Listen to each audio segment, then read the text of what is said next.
What's going on, peeps? Welcome back to my deep dive on the underrated gem of Vancouver, Canada, the group that somehow doesn't have a Nardwuar interview, Marianas Trench, fronted by the powerhouse of a frontman, Josh Ramsay, who can probably make Anaconda sound beautiful. Oh wait. My anaconda don't, my anaconda don't, my anaconda don't want none unless you've got buns. Yeah, I'm convinced these guys can't do no wrong. Marianas Trench is easily in my top 3 favorite bands of all time. I will see them for the first time in October for their Grand Rapids stop. If you haven't seen the first part of this deep dive, make sure to watch that first to catch up. Okay, we good? I believe this band deserves more attention, and with amazing albums like Ever After and Masterpiece Theater, can you blame me? In the previous video, I covered their come up and mainstream peak as a band. In this final half, I plan to tackle their last 3 albums and what could be next for Marianas Trench.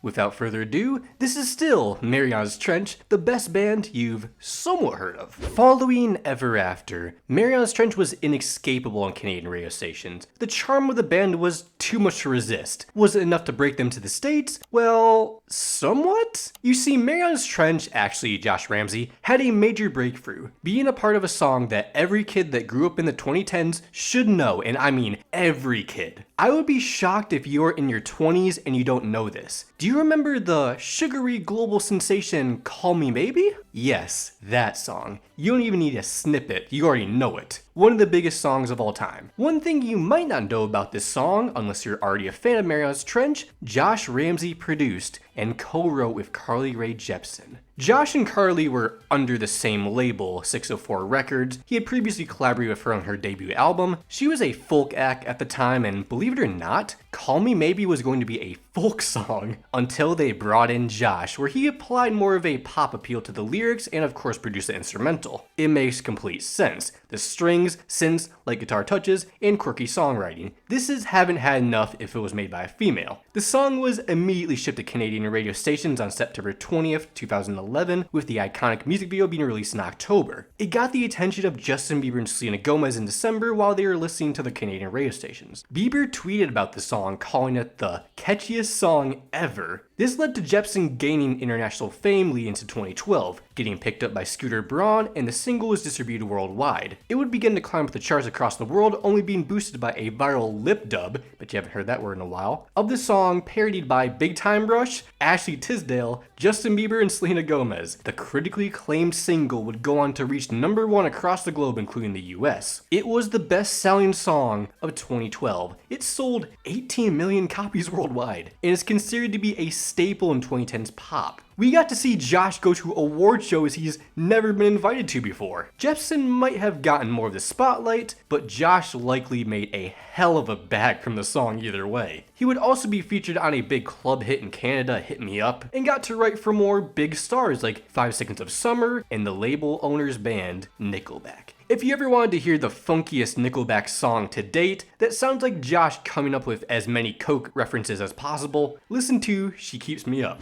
That was the peak of Josh Ramsay's songwriting journey. So the next question is, how could he top Call Me Maybe? By showing the world how easy it is to make a pop song. On April 10th, 2013, Marianas Trench revealed that they had signed with Cherry Tree Records and Interscope, that is owned by UMG, one of the biggest 3 labels in the US, after Josh Ramsay's songwriting achievement. These labels would manage their releases internationally, while 604 would continue overseeing their publications within Canada. Their first move under Interscope was to mock most of the artists on the label.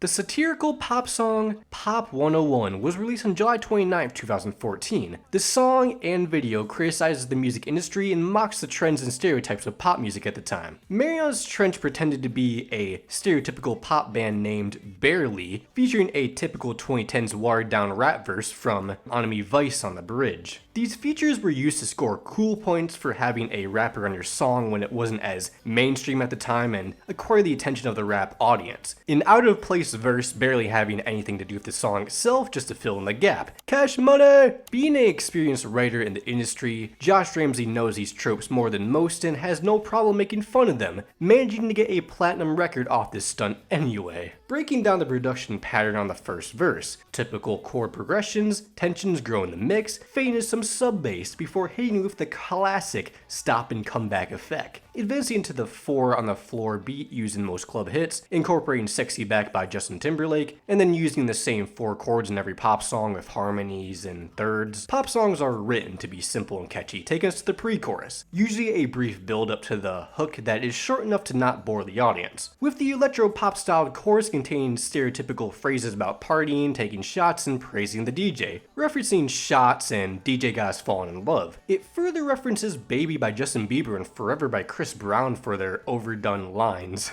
as well as the common rhyme scheme of higher, fire, and desire pointing towards I Want It That Way by the Backstreet Boys. Verse 2 is a bit more progressive, with several switches proving this band can rock any style, beginning by adding guitar and strings similar to the Black Eyed Peas, using computer-generated effects they typically use like a filter sweep and autotune. Josh also talks about hipsters and their cassettes that nobody uses nowadays, before incorporating 808s, crowd chants, and ad-libs. Another cool switch was the brief folk section referencing Mumford & Sons when they were at their peak with I Will Wait. Given the folk revival in the last year, this part has aged pretty well. Chorus returns in after we get the random pitch shifting, rap part, and the hook again, concluding with a random beat drop to connect with the EDM scene similar to Starships, doing some beatboxing and his own version of Jason Derulo. Marianas Trench managed to create a great pop song by mocking pop music. If you want another video talking about this song, I recommend my favorite Canadian music reviewer, Spectrum Pulse. But that's not all they decided to do. Here's to the Zeros was released on December 25th, 2014.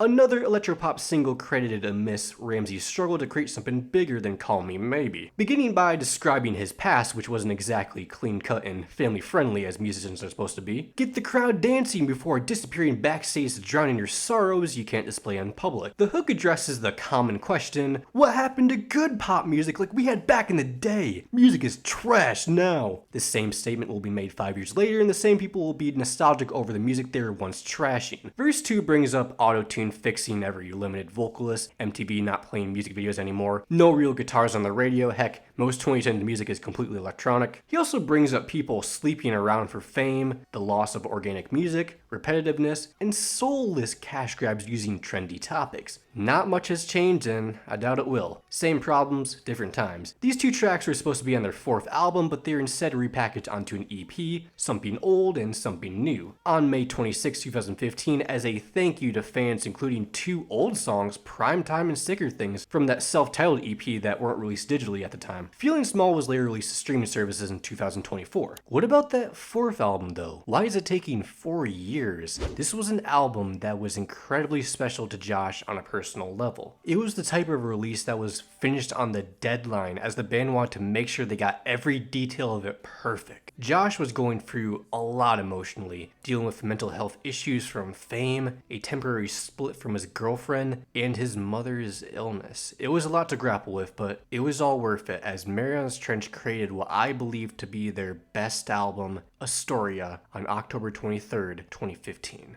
Astoria is incredibly important to me as a music listener. There aren't a lot of albums that completely blew my socks off like this one has. Not only their best album, this is easily one of my favorite albums of all time, at least top 3. I never knew I needed something like this in my life, and I'm glad I found it. Before we discuss the content, let's list off more of its origins. Just like their previous albums, Astoria is a concept album with a complicated storyline and transitions smoothly between songs, even including 5 string-led passages done by the Vancouver Film Orchestra that are pure greatness. Do not skip. Josh said the song was inspired by 80s fantasy and adventure movies, especially The Goonies, as you can tell by the album cover, which also inspired the title, named after the film's setting in Astoria, Oregon. I want to visit that place so bad. The lead single, One Love, was released on September 14th, 2015, and became their only song to get airplay on US radio. Sadly, the singles weren't all that successfully commercially, with One Love being the only one that made the top 50. Who Do You Love became their last charting hit in Canada. Every song from this record deserved better. The album itself had scored career-high numbers, debuting at number 2 on the Canadian Albums chart, and being their only record to cross over to Australia and the United States thanks to their deal with Interscope. With all that being said, this is their masterpiece, Astoria.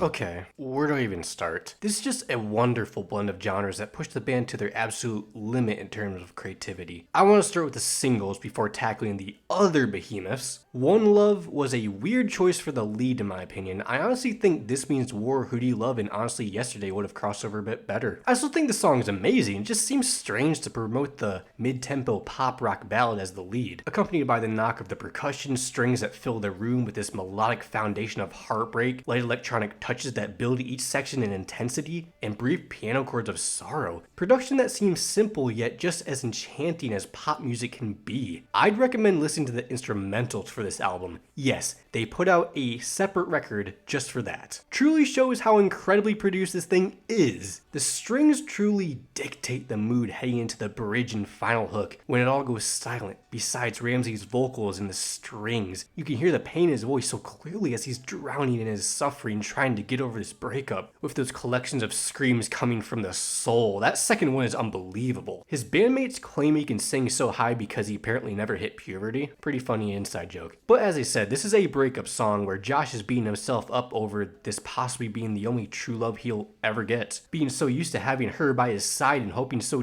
dearly to get her back in his life. Don't stop trying yet, as this could be the only chance at true love you'll get. It seems to imply this can't be the end. If it isn't clear, Josh would rather fight than be apart. I guess this means war. Wow, this one is just pure awesomeness. Josh took that war metaphor and ran with it on all cylinders. Fire in the hole. I love some new wave inspired melodies hoping to reconcile a relationship even if it means fighting. Josh would rather be in a riot than indifferent. Love how he says, my amor. I picture it as Josh running into his ex after not seeing each other for half a year, catching up on their life, seeming like nothing ever happened between them, before accepting that he'd just have to see her around after all this.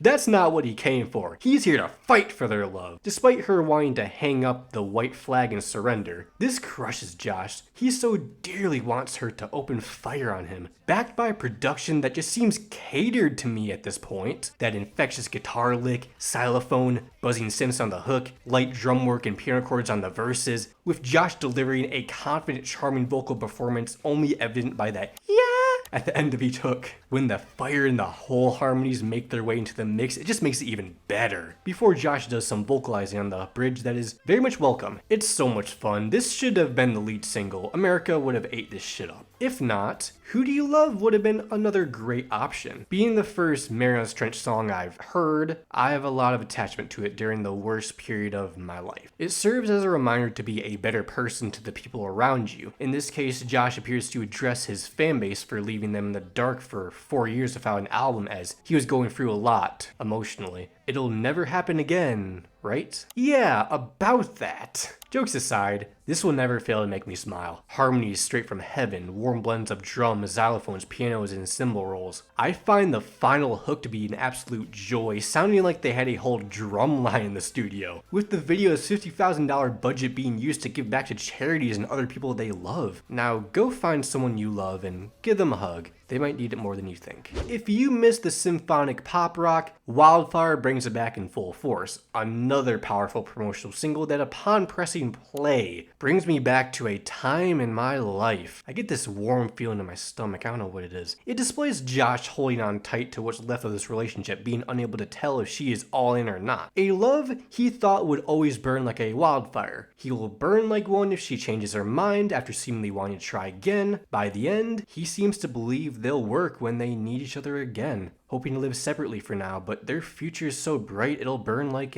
yeah. While it all seems hopeful, the gloomy atmosphere of piano chords, like guitar pickups, percussion strings, and buzzing sims seems like the future is still unclear. Absolutely love how just all lets loose during that like a wildfire section. I can imagine a barrage of flames consuming everything. Josh gives it his all on that final hook. After going from the possibility of wedding bells to breaking it off, pushing him into a private hell, starting fresh and wishing each other well off, having this fire being put out. It's a lot to go through. This should be the time of their lives. They shouldn't be this hurt while they're young. The first song he wrote for the album. He wonders why their relationship has been struggling so much, leaving him falling apart, not sure what to do without her. He wonders if she thinks the same too. It appears to reveal complacency was a factor in damaging their relationship. It's possible the fame might have got to Josh's head and could have left her in the dark. Her name alone brings him to tears. While I believe this to be the weakest track on the album, that's just saying a lot about how incredible this record is. I still think it's great. It's just hard to compete with so many other groundbreaking songs. Adore how dramatic and crushing this song sounds, opening with that low-key synth melody and piano arrangement, before adding on those light guitar touches, leading to that slamming hook, which just sounds like a car crash.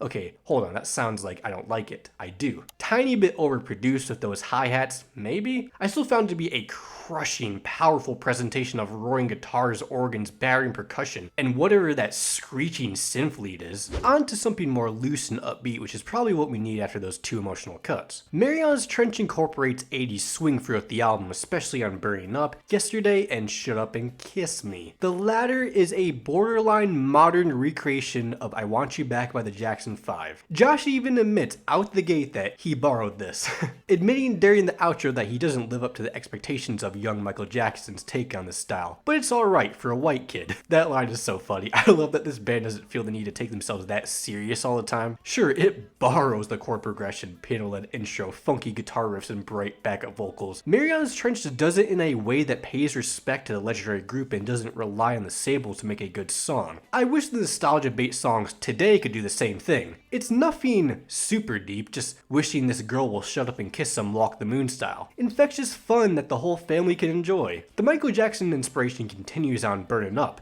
with the breakdown towards the end only proving my point. Hitting that ow over an intoxicating new wave melody reminded me all too much of Rock With You. Convinced the spirit of MJ possessed him mid-song. Can you blame my theory? The high notes Josh is hitting are just ridiculous. I know his throat was burning up after this recording. Also, I like the crescendo and tribute to Queen. Amidst the fun atmosphere, it's clear that Josh is trying to convince his fiancée to not break off the engagement. He finds it hard to hear that she doesn't enjoy him the same as she once did, doing whatever he can to win her back, including inviting her to a bit of a dance on Yesterday. This should have been a single. How did it get away? Another new wave hit that is hard to resist dancing to. From the drum beat reminiscent of Footloose, to the cowbell, to the synth lead that reminds me of Jump, and those funky as hell guitars that command the groove, later enhanced by the horn sections. There's just so much about this that just spells greatness. That fucking scream on the second hook. It's a lot of fun. It seems like Josh just let loose on this. If Astoria was a movie, this would be the dance break.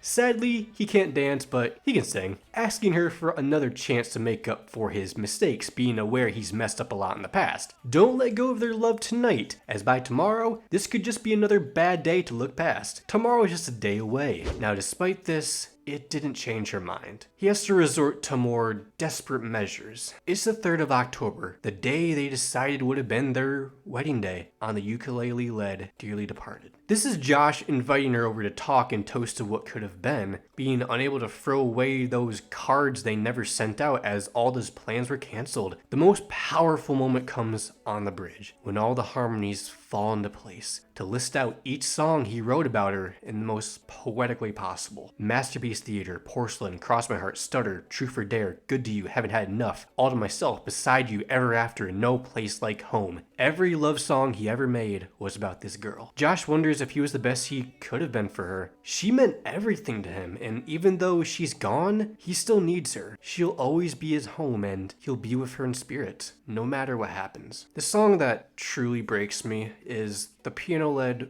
Forget Me Not. Look, y'all, I don't cry to a lot of songs, admittedly. It takes a lot to truly drag me into such an emotional level as this one does. It's in my songs that made me cry playlist for a reason. The focus is on Josh's mother, Coraline, and her battle with Lewy body dementia. It's so simplistic, completely piano and vocal focused, yet it's one of the most powerful things I've ever heard. Sitting down at the piano to play songs his mother doesn't remember much, comforting her the best way he can. The The memories will never leave him. He will be her forget-me-not. In reference to forget-me-not flowers that are often given to remind someone not to forget the giver. Josh will remain in her life for eternity, even if her memory fades away, repeating the phrase to make sure she doesn't forget. He's not ready for what's to come next when she may forget him, feeling selfish about the painful feeling in his chest because his mother is in pain too. He'll be by her side no matter how far her mind regresses. She's not quite here, but she's not quite gone. Holding on to the hope that she will get better. The most rent-free line from all of this is, life's too short, but the end is long. Life appears to go by so quickly until the painful final moments. A song that only hits more after the passing of both of his parents in 2020. Never fails to not make me emotional. This is truly the hardest hitting song in their catalog. With vocals as passionate as Josh, it truly made me understand how special this album is on first listen. Find your grandparents or someone of age. Pay some respect for the path that they paved. To life, they were dedicated. Now that should be celebrated.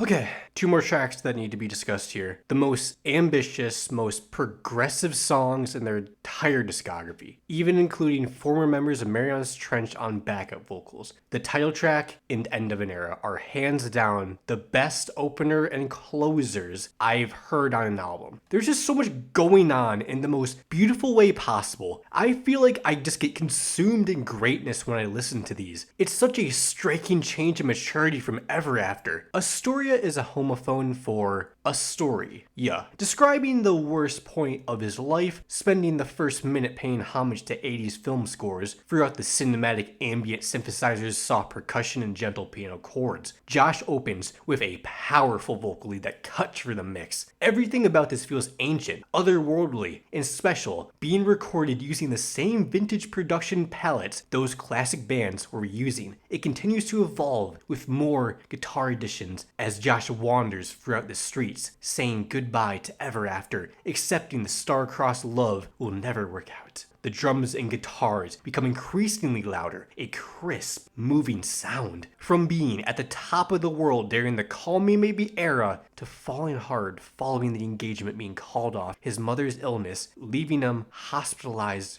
for pancreatitis, reflecting on the struggles that brought him great harm, but also made him the person he is today. He knows deep down what will happen if he doesn't give up. Never say die. Everything starts to roar and pick up in intensity. One detail of this scene is seeing Josh get picked up by his friends in a van, a callback to their earlier days. He hits us with a play on, what doesn't kill you makes you stronger. Whatever doesn't make me stronger kills me. He's weak and can't take on the challenges ahead. It was a long year until he found hope in that hospital where he began writing this record. He wasn't sure if he was going to survive this story, being hit with 3 unfortunate events displayed through the 3-part harmony, advancing into the eerie second section of this song, led by a vintage 80s synthline, creeping piano chords, and punchy bass hits. This describes a one-night stand situation he has following the aftermath with someone who is going through something similar, finding escape thanks to alcohol and sex, whipping out his upper register, gliding over a sexy, sensual retro club groove. Before the celebratory richer third section, paying tribute to the harmonizing of Queen, the guitars and drums open up again in a big way as a synth gurgles throughout. This is Josh basically saying, all this alcohol and sex is bad for me, but fuck it, hurting himself until he loves it. Doing so to distract himself from what he's been going through. As hope fades away in this story, Josh lets out a powerful scream, proving why he's one of the best in the business right now. Into the 4th and final section, returning to the meaty guitar riffs and slamming percussion before it all slows down to simple piano chords, where he hopes to let music save him, giving us this album based on his experiences that went from just a small amount of people knowing to the world knowing. Astoria, concluding one of the best songs of all time.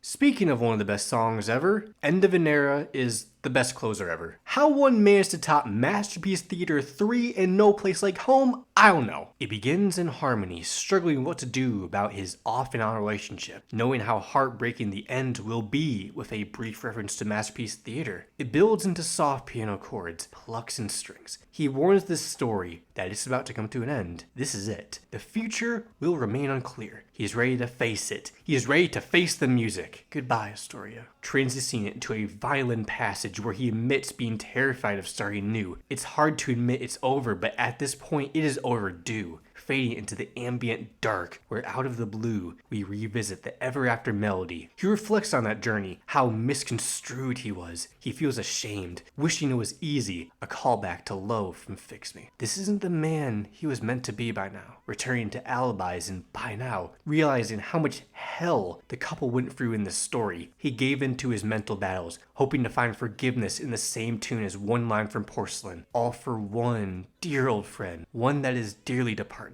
Also, this story can end in peace, bringing us the powerful callback to that guitar solo on Porcelain. It's time now to be released from this nightmare. As we enter through this airy atmosphere of striking guitar riffs and strings that always remind me of diving into a tube at a water park for some reason. The end being ever so close as the noise becomes much more present, hitting us with one more callback to prime time before returning to that final section on the title track with guitars, percussion stronger and more aggressive than ever, an even more gut-wrenching scream from Josh. End of the line, Astoria. This is goodbye. Hope is now fading into this story. Hope that Josh will be able to move on from all this after all. Never say die. As it all fades away, a string melody bubbles up, with Josh apologizing for all the pain he's put his dear friend through, cutting all the instruments, just harmonies. He'll always love her, but this story must end. The end of an era. An end to one of the best albums of all time. They could have retired on this album if they wanted to, and everyone would have understood, but they kept going. Never say die. Following the critical acclaim of Astoria, Marianas Trench put out the electropop singlet Rhythm of Your Heart on December 8th, 2017. It was clear the band was looking to continue in a more electronic direction. I love the pulsating synth groove this sexual theme song has. A groove so prominent that even Taylor Swift was a fan. She added the single to her Spotify playlist songs Taylor loved by Spotify in February 2018. This definitely gave the single a boost and proves that while Marianas Trench may only be known in Canada, primarily, at least the biggest pop star of our generation knows them. From there, they would tour Astoria across Canada, Europe, and North America. It was tough to continue after Astoria. Josh went from How Do I Top Call Me Maybe to How Do I Top Astoria? Every album they've made going forward has been better than the last in my opinion. What can they do? It required more time to develop, despite promising to not make fans wait 4 years on Who Do You Love? In this case, I can't blame the struggle to follow up Astoria. They needed to reinvent themselves again. They focus on making each song the best it can be, no matter whose idea it is. They value input from everyone involved, even down to someone bringing in sandwiches. On September 14th, 2018, the band announced they were working on their 5th album, an album that is supposed to be dead. It was going to be more haunting and ghostly sounding. They were in New Orleans, noting the area's strong death and voodoo culture as inspiration. Josh isolated himself in a haunted house to drive himself crazy and write parts of the record. After the ending of the story of Astoria, it seems like it was coming back to haunt Josh. Haunted by ghosts of former love. They were apart, but not over each other. Their love was always lingering in his mind, haunted by someone who is gone. A sister record we never thought we'd get. A much shorter release at 10 tracks, being led by I Knew You When on November 16, 2018. This was a controversial single in the fandom due to its modern influences we'll get to shortly. It was clear Marianas Trench were adapting to the electronic, slightly trap trends that were becoming more prominent. The band has always been pop in a way. People should have saw this coming. Towards February, Only the Lonely Survive, and especially Echoes of You with Roger Joseph Manning Jr. raised the expectations of fans. It was released on March 1st, 2019,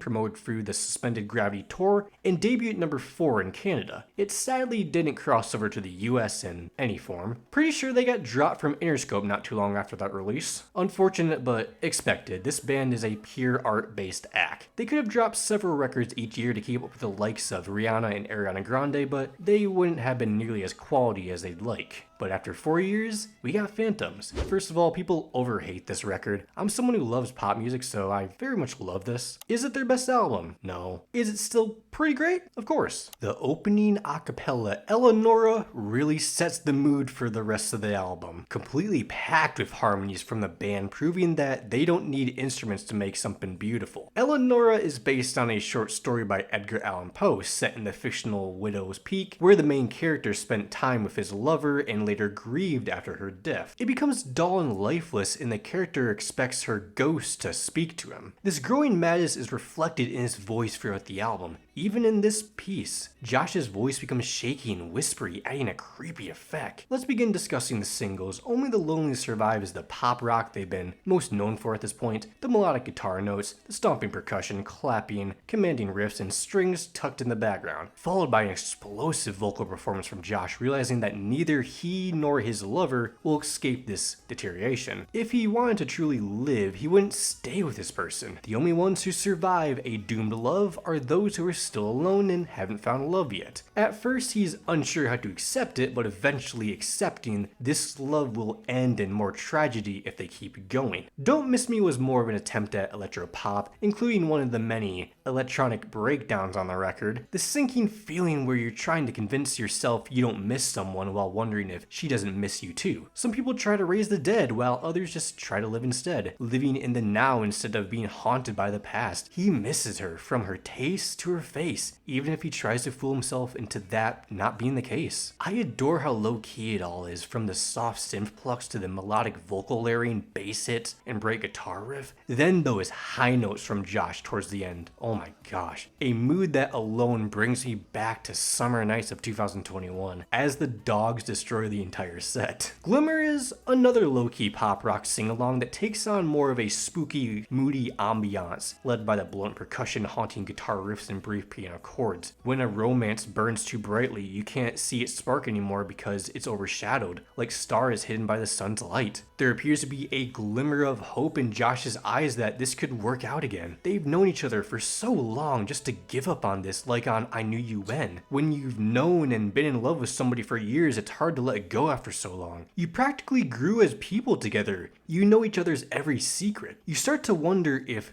the split is a new beginning or the start of another end. I'm aware people don't like this song that much, but I don't know why it has grown on me so much. I should probably hate the vocal melody that drives the breakdown accompanied by the trap hi-hats, but it feels more organic than most electronic drops I've heard on the radio. It's a fun touch. And I really like the percussion here, filled with incredibly catchy guitar melodies that allowed me to grab onto this much easier. Speaking of breakdowns, the Death of Me and Your Ghost also contain those. The latter has plenty of strings to build it all up for a pretty slick electric guitar-led breakdown. The Death of Me has more grit and intensity though, thanks to the more dense synth choices wallowing in the mix. That first part of the outro where it's just acoustic guitar is so satisfying. Truly showcases how much a breakup burns your soul, feeling like it's going to kill you. Either way, her memory will haunt him. He won't give up on her ghost, even if he tries to run away from it, because of that part of him that wishes she was here. Sadly, the magic mirror can't save you, being unable to get through the day without her by his side, stumbling and shaking at this pit in his stomach. One thing I really adore about Wish You Were Here are these damn harmonies, bro. How many vocals did this man layer to produce that hook? It feels over the top, but also not, because it sounds great and kinda haunting. Reminds me of the tightness of This Means War. Now, don't get me wrong, these songs are pretty good to great, but there are two songs on this record that just overshadow everything. First of all, Echoes of You is an excellent gym song. The strings on this track are unbeatable. They're just so powerful and commanding. The percussion also has a lot of kick here. The creepy synth work is chef kiss too. A thunderous track that proves that Marianas Trench still got it. A nightmare of a passage about how past phantoms can be the hardest to move on from with hope in mind. This song references Edgar Allan Poe's classic The Telltale Heart, where doing something wrong can haunt you later. That's not all to this song though. It smoothly transitions into a bridge assisted by Roger Joseph Manning Jr., filled to the brim with harmonic goodness as the piano and strings creep throughout. That light guitar pickup towards the end after he says "Don't look down" gives me goosebumps every time. Fantastic stuff that will instantly boost your mood. Towards the end of The Death of Me, It becomes all the more unsettling as the riveting orchestra comes into play, taking us to The Killing Kind. It is, without a doubt, the best song here. Heck, it's literally the most streamed song on the album despite not being close to a single. These guys managed to pull off some of the most insane closers imaginable, and I mean insane. Josh literally drove himself insane to make this song. A true descent into madness. It's pure cinema. It ties together its key themes of lost love using melodies and lyrics from other songs on this album and earlier ones in classic Marianas Trench style. Generally such an epic piece. Staring down these halls cryptically thinking about his last lover, he fears the way he communicates love drives people away, wondering if he was wrong for not moving on and pretending this ghost wasn't there, never being able to leave the place he is in. Love the string synth xylophone that echoes its creepiness as the frightening harmonies invade the mix. He finds himself stuck and vulnerable as he tries to let this go. Soon enough, the strings begin to pick up in intensity and some drums get thrown into the mix. The buzzing guitar melodies and rapid piano chords truly sound like something out of a horror film, all leading into a powerful callback to Astoria as Josh delivers a powerful collection of screams. Soon,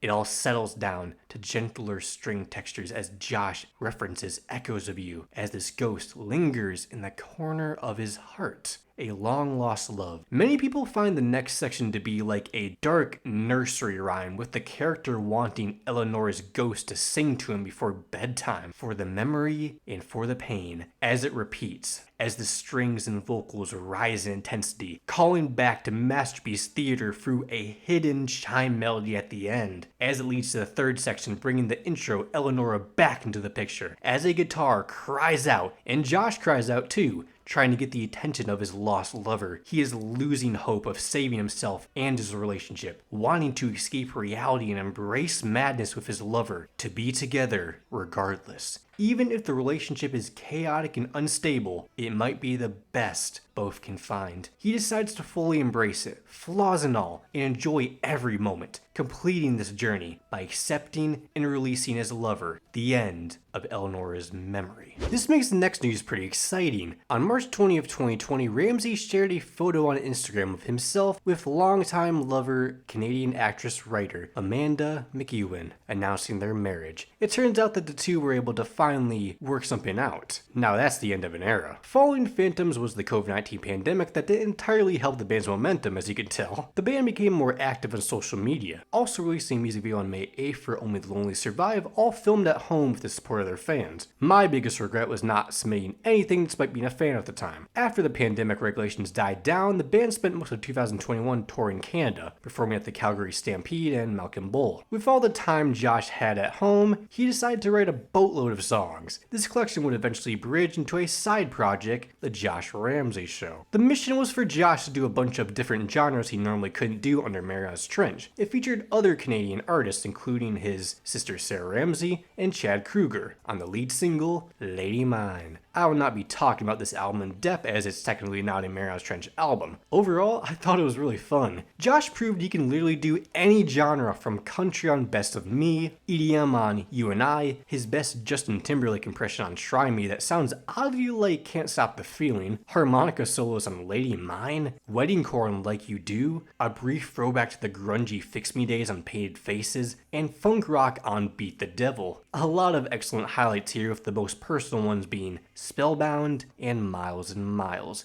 Spellbound is a tribute to his late mother, feeling so close together every time he sings, as she was the one who trained the boy. The cinematic orchestra arranged during the pandemic on Miles and Miles gives me goosebumps. Seeing the two siblings come together to pay tribute to their father who guided them in composing music like this in the first place. Powerful stuff. Your family will always have a part in what you do, even when they're long gone. In July 2022, the band announced on social media that they had begun work on their sixth album. After 5 years without new material, in April 2024, they released the single On Normal Life, followed by Lightning and Thunder in May, and I'm Not Getting Better in July. On May 28th, they announced the Forces of Nature tour starting in September. Finally, on July 26th, Marianas Trench revealed their latest album, Haven, inspired by Joseph Campbell's The Hero's Journey. Ramsay said that he used one of the story's key ideas to guide each track. After deeply exploring the book, Ramsay was amazed by how well its ideas fit into every story. The album was inspired by a wide range of experiences and aimed to express deep emotions and personal struggles. Ramsay put a lot of effort into writing this record. It was released on August 30th. Based on Josh's life changes in the last few years, it seems like this journey for Josh to embrace his role as not only a husband, but a father as they announced their child before this release. So let's begin the hero's journey in an ordinary world as seen in the cinematic A Normal Life. He feels like he simply doesn't belong in the world he's part of and wants to do bigger things. Could this be how he feels about his place in the music world? Is a 6-minute epic of roaring guitars, harsh percussion, commanding synths, intense piano chords, and driving strings, starting slow before picking up, then a moment of calmness until the intensity returns to the forefront, while Josh commands the atmosphere as a protagonist. Whether it's through the screams he's known for, or the warm, passionate, expressive tone. Once you feel like you're bigger than the world you live in, you might get yourself a call to adventure like on the electropop rock of Lightning and Thunder. In this case, adding a new member to the Ramsay family. He was excited but nervous about all this, as he can tell through the anxiousness of the writing done before the child was born. This is only just the beginning. It may take a bit for the song to kick off with the ambient synth work at the start, but once it kicks into the driving guitar and synth combination, it's just great pop music that moves you to want to succeed. Unfortunately, this call gets shot down at first as insecurities surround him on I'm Not Getting Better. This is the hero trying to get past his insecurities and navigate an entry point to bypass whatever is blocking him from taking up this call. At first he believes he's getting better, then he's like, maybe I'm not, before finally being like, who said I was getting better? He still holds out hope he'll get better even if it's hard. This was another grower in my eyes. I wasn't sure about the striking electro-pop rock groove, almost reminiscent of Blank Space by Taylor Swift. Sure, the pre-chorus might be harmony overloaded, yet something keeps me coming back to that jam-packed, slightly overproduced chorus. While the hero might not be getting better, this song just keeps getting better to me.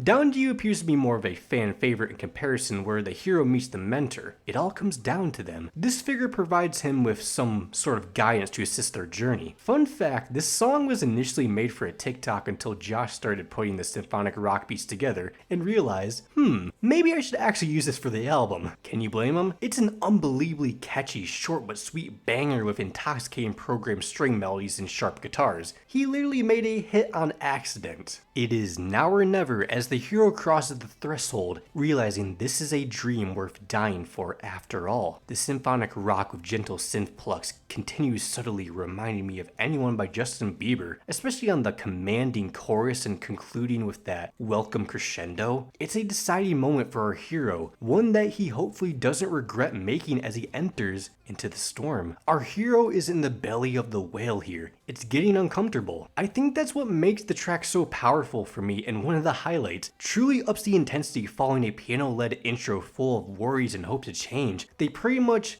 die to let go of their old self and make room for the person they will become by the end of the story. Calling himself a broken record always on the radio, a phrase that repeats throughout the final section of the track. He always repeats his mistakes and never changes. The lack of progress frustrates him. He isn't giving up, he's just surrendering. What makes him give up, only helped by the powerhouse of a hook, backed by that buzzing synth work and roaring guitars that put you in that savior mood. Entering into a bit of a throwback for the Astoria era with the funkified 80s swing of ancient history, continuing to remind me of yesterday. Whether it's Josh's own bandmates or music itself, there's always ancient history between the allies you meet that you're meant to be with. Well, I want to be with that saxophone that plays throughout the track. Gosh, it sounds so majestic. As well as the wicked bass line and playful retro string arrangements. It's vintage, no wonder it's called ancient history. Make it a single. It isn't safe for long though, as we enter the ambient stand-in fight, where there are now Tess at the forefront, holding onto this ever after fantasy, missing the joke that it's holding you back, Now you need to stand up and fight. He recalls what his mentor told him. I can't make you want this for yourself. Now only you can decide to stand and fight. It picks up on the third verse where the song truly comes to life as the strings and percussion rise in intensity as I imagine the hero motivating his allies to fight. As expected, his past comes back to bite him on the anxiousness of turn and run. What he wants is so close. Why is he so scared to face the music? He tempts himself to leave and run, an act that won't fool anybody. Is this all he's known for? Being a coward? This is the hero making his approach. What he wants is right ahead. He makes a dash towards as the music intensifies. He's made it to the edge, the parts unknown, as the atmosphere stems of unhinge. Soon enough, the guitars and strings come to life as the hero takes the risk, one where everything could go wrong or change for the better. Just whatever you do, don't turn and run.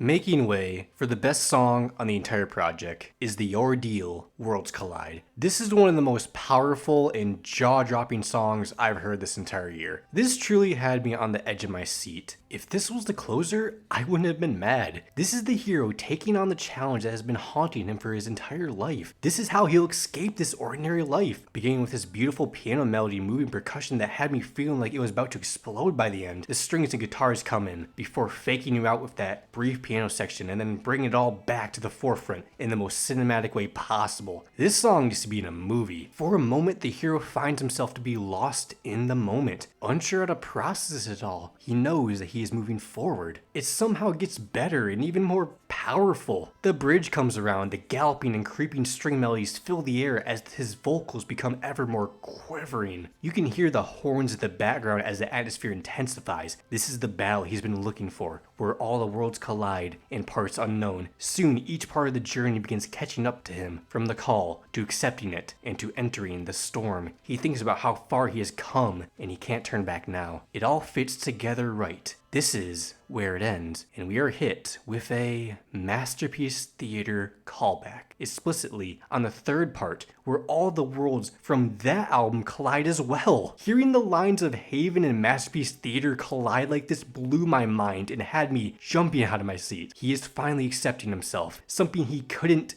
do on that album specifically. This is something he's been waiting for all his life to do, as we are hit with a fucking key change, only cementing its greatness as a masterpiece. The collision of the thundering guitar riffs and melodic strings remind me of the fourth section of Astoria. Utter goosebumps as the hero wins the fight, being rewarded with a bit of a celebration on the low-key nights like this, one of their more chill, laid-back tunes with catchy harmonies and a piano. Josh originally wanted to add more to the production, but it didn't make it any better. This is a toast to the better life and a good fight that they made, now being able to celebrate a major victory. What a reward. Taking us to the Call Home Remember Me By that had me thinking I accidentally clicked on a 90s Michael Jackson song when he was in his New Jack era. An infectious mix of drum machines, liquid guitars, buzzing synths, and a playful pitch shifting during the outro, hoping to give the place he returned to something to remember him by and won't be forgotten. This totally seems like a flirtatious banger trying to light a new flame though, something you'd play at the end of the movie. However, this is not the ending. We got one more song, the title track, aka The Resurrection, the longest track of their entire catalog at 8 minutes. Our hero finally embraces his new self in his extraordinary life. An intense ambiance of strings fill the air as the hero sees the light he's been looking for, questioning how he got this far. He knows that if he falls, everyone will fall together. This journey wouldn't be worth it. He tells his allies to keep their voices down as he finds himself closer to the storm than ever. This is what he's been destined for, being tempted by things around him that keep him from this goal. He doesn't like being alone, but he has to win somehow. The track eventually picks up on the second hook when the funky synth comes in, followed by electric guitars, percussion, strings to drive it home. Yet he still remains uncertain on the bridge, struggling to hold on, desperate to escape reality, becoming ever so powerful as it goes on. From the single keyboard plucks to a symphonic backing, he calls it his final denial to his resurrection, being unable to find the dreams he used to believe in. Then he reminds himself that if he turns back now, everything will fall apart. here comes the final push. Going back and forth. It's just him and what he's been chasing. Nobody is getting out alive as the harmonies fill the room. And then we hear it. That familiar Ever After melody mixed in with End of an Era. He's facing the music when it's dire. He dismantles the happily ever after once and for all, accepting who he is, tuning out the voices and realizing no one's life is truly normal and his own life is unique in its own way. Josh has finally accepted who he is as the guitars roar, the percussion slams together, and the strings cry out one last time, ending off with a heavenly high note in Josh Ramsay style. An end to a hero's journey. I love this band so much. Please support them while you can. The reason is that I don't know what it is, but this just seems like a goodbye album. What else could they do? They have tied up all loose ends in their catalog. Each story seems to be complete. What could be next? I've noticed their music videos have been loaded with nostalgia and looking back on the past. Is this it? If so, they ended on a hell of a record. I'm taking advantage of seeing them live this year, as who knows when I'll ever see them again. Marianas Trench's future remains unclear. Will they call it quits here, now that the Ever After Masterpiece Theater storylines have been finalized? Josh is married, has a kid. These guys will likely be entering into their extraordinary lives. If they do come back, it probably won't be for a while. I'm just grateful to be able to say that I'm a fan of this band, and I hope you can end up being able to say the same thing. I'll see you all in the next one. Make sure to love all, and peace.